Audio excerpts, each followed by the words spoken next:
Today, we're going to dive into one of the most influential books ever written about, well, people. We're cracking Dale Carnegie's code on how to win friends and influence people, and we're using his original research as our guide. But let's start with a question for you. Think about the last time you won an argument. How did you really feel afterwards? I'm guessing it probably felt a little empty, right? Why is that?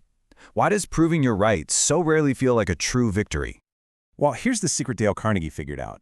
You can win the argument, but completely lose the person. See, the real prize in any interaction isn't about scoring points. It's about actually building a genuine connection. And that was the core idea he set out to prove.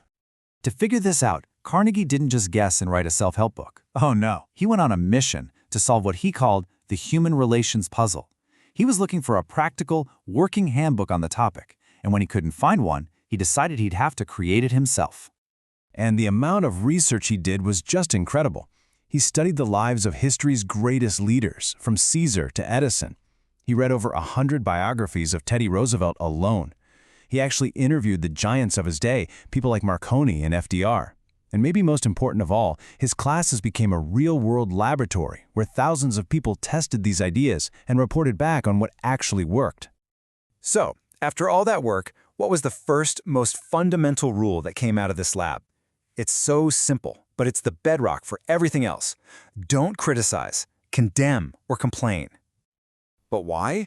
Well, as Carnegie explains, criticism is pointless because it immediately puts people on the defensive. It wounds their pride, stirs up resentment, and it doesn't create any lasting change. It just makes them dig in and justify what they did. I mean, think about it. He points out that even notorious criminals like Al Capone saw themselves as public benefactors. If they don't blame themselves, what hope do we have of changing anyone with criticism? You want a perfect example? Look at Abraham Lincoln. As a young man, he loved to criticize. He wrote anonymous letters making fun of his political opponents, until one of them got so angry he challenged Lincoln to a duel with broadswords. That near-death experience taught Lincoln a lesson he never, ever forgot. As president, he realized that harsh criticism achieved absolutely nothing but resentment. Okay, so if we're avoiding all that negative stuff, how do we actively build something positive? You stop criticizing, now what? Well, it's all about the art of connection, and that requires a total shift in your focus. So many of us spend our energy trying so hard to be interesting. We talk about ourselves, we try to impress people. But Carnegie's research showed the real secret is the exact opposite. Forget about being interesting, focus on being interested. The moment you shift from wanting to be heard to wanting to make the other person feel heard, the whole dynamic just changes. And here's the practical toolkit for doing exactly that. Step 1. Just listen, like really listen, and encourage people to talk about themselves. Step 2. Talk about their interests. Theodore Roosevelt knew this. He called it the royal road to a person's heart. And finally, something so simple but so powerful, remember and use their name. And if you think these little things don't matter, listen to this story Carnegie tells. There's a salesman who was about to get kicked out of a store, but the owner stopped everything and gave him a massive order. Why? Because that salesman was one of the only people who ever bothered to say a simple hello to the junior staff. A tiny act of recognition won him the entire account. It's that powerful. All right, so we've stopped criticizing and we've started connecting. But now for the tricky part. How do you actually persuade someone to see your way of thinking without starting a huge fight?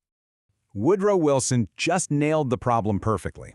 If you come at someone aggressively, fists up, ready for a fight, you're going to get one. That is pretty much a guarantee. But here's the kicker. Wilson's quote has this amazing second part. He says that if, instead of preparing for a battle, you just invite them to talk. If you say, hey, let's sit down and figure this out together, you'll almost always discover that you're not nearly as far apart as you thought. The attitude you bring to the table literally determines the outcome. So, what's the playbook here? Well, the best way to win an argument is, honestly, to just avoid it. Instead, try to understand where they're coming from. Never, ever start by saying, you're wrong. That's like a declaration of war. And hey, if you realize you're wrong, just admit it, fast. As that old saying goes, a drop of honey catches way more flies than a gallon of gall. Okay, so let's bring this all home. Carnegie's work wasn't about getting you to memorize a bunch of rules. It was about turning your own life into a laboratory for understanding people. And this right here might be the most important takeaway of all. This is not about manipulation.